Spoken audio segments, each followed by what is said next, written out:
from the CyberHub bunker and studio, you're tuning in to the CyberHub Podcast. And now for your host and CISO, James Azar.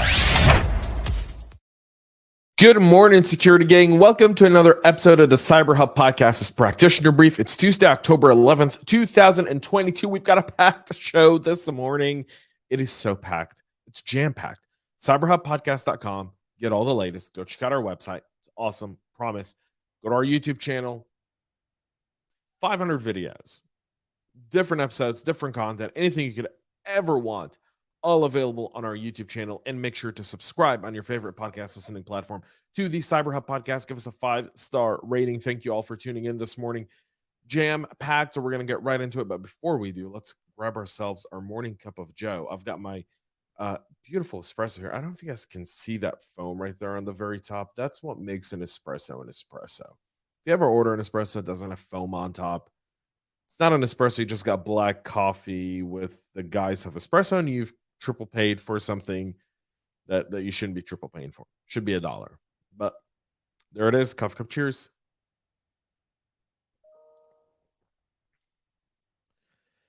Yeah, it's good. It's good stuff. Let's get into the Fortinet confirming that they've got a zero-day vulnerability that's being exploited in an attack. Fortinet has confirmed the critical vulnerability whose existence came to light last week as a zero-day flaw that has been exploited in at least one attack. The company informed some customers last week about the availability of patches and workarounds for an authentication bypass vulnerability exposing FortiOS and FortiProxy products to remote attacks. Track the CVE 2022-40684 can allow a remote unauthenticated attacker to perform unauthorized operations on the targeted appliance admin interface using specially crafted HTTP or HTTPS requests. Fortinet on Monday made public an advisory for the CVE and warned that it's aware of one attack involving the exploitation of the zero-day. The company did provide IOCs that customers can use to check if their appliance has been hacked. However, the proof of concept of the exploits are expected to become publicly available in the next few days, and we'll have those right here on the show. When they do, make sure you get your Fortinet products patched or get the workarounds in play. Researchers are warning of a new phishing-as-a-service being used by cyber criminals. The Phishing-as-a-Service toolkit called Caffeine is a way to scale up attacks and distribute nefarious payloads. The platform has an intuitive interface, comes at a relatively low cost while providing a multitude of features and tools to its criminal clients to orchestrate and automate core elements to their phishing campaigns, according to Mandiant. Some of the core features offered by the platform comprise the ability to craft customized phishing kits, manage redirect pages, dynamically generate URLs that host the payloads, and track the success of the campaign. I mean, it's just a modern day MailChimp, gentlemen and ladies. The development comes a little over a month after Resecurity took the wraps off of another one called Evil Proxy. So mind your things here with Mandiant saying that this does exist, it's available, it's intuitive, and Caffeine is no exception to that, meaning, they're looking to facilitate credential theft. That's why kind of, the whole idea of MFA, the whole idea of looking at how you're going to manage your endpoints has got to shift. The thought has to shift because the attackers are showing us that whatever we do, they're always a step ahead. They're always thinking of the next thing.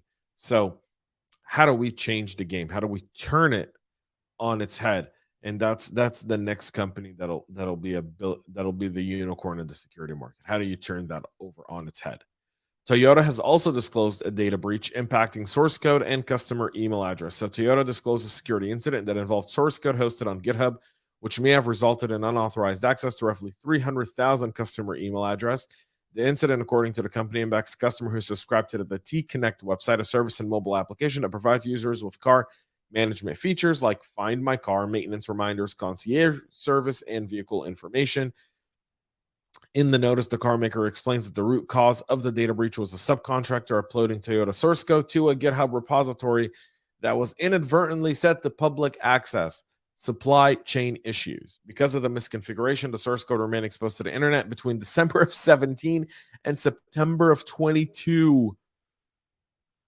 Yes, if I'm rolling my eyes, if you're commenting right now on your keyboard, whatever you say could not potentially. Talk about the idea that you're not holding your subcontractors and your supply chain.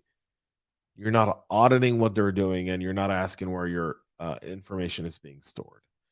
Let me tell you.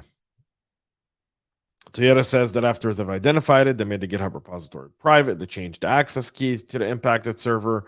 However, the company has been unable to determine whether any third party used the access key to connect to the server, and says it has started sending out apology letters to over 296 customers whose emails were exposed as part of this. But you can imagine that just having the source code is more than enough.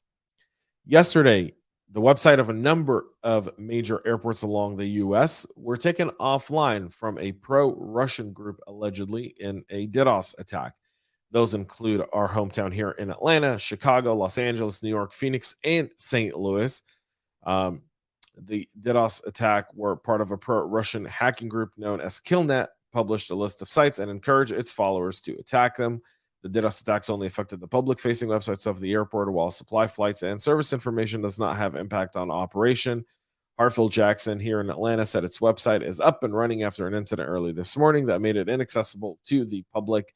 Killnet claimed responsibility last week for a number of attacks on U.S. state government websites as the war with Russia intensifies. There's that. And finally, Wired did a whole write-up on Joe Sullivan. And I'm not going to read you this write-up. Links in the show notes. You guys can go read it. I'm going to give you my 60-second why this is wrong. So one, they kind of make fun of the fact that we call ourselves cheap scapegoat officers or sacrificial officers. I've never heard sacrificial ones, but whoever spoke to Wired or wherever Wired, the author of this one, I believe this was written by, let's see, who wrote this article for Wired. We'll find out here in a moment. So anyways, if you ever wonder why CISOs are weary and why you're going to see a whole lot more CISOs turn to whistleblowers, it's the stance in this article by this specific author. One, the sole blame lays on Joe. No one else in the management of Uber. Joe made these decisions, right? Joe should have known better. Joe was responsible for it, not the previous leadership. So when the new CEO came through and fired these gentlemen, Joe and Craig Clark, the general counsel, they were essentially fired because they didn't report this without really looking at the fact that he would have needed to become a whistleblower to do that. So Sullivan is now convicted of this, and he hasn't been sentenced yet for those that have been living under a rock. This is a unique case because there's still an ongoing FTC investigation, even though the criminal charges were pursued. However, where are the criminal charges and where's the accountability for all the rest? This article doesn't even talk about it. They're saying that he was the one that led them to pay the ransomware attack and mark it as bug bounty, which I'm sure is what the board said. How do we avoid another security incident that could potentially tarnish the Uber name once and for all? And the FTC kind of looked at Joe and made Joe what he is. Folks, that's it for the show today. We'll be back with a whole lot more tomorrow. Until then, have a great rest of your day. And most importantly, stay cyber safe. We love feedback, so make sure to connect with us on social media and subscribe to our podcast on your favorite podcast listening platform.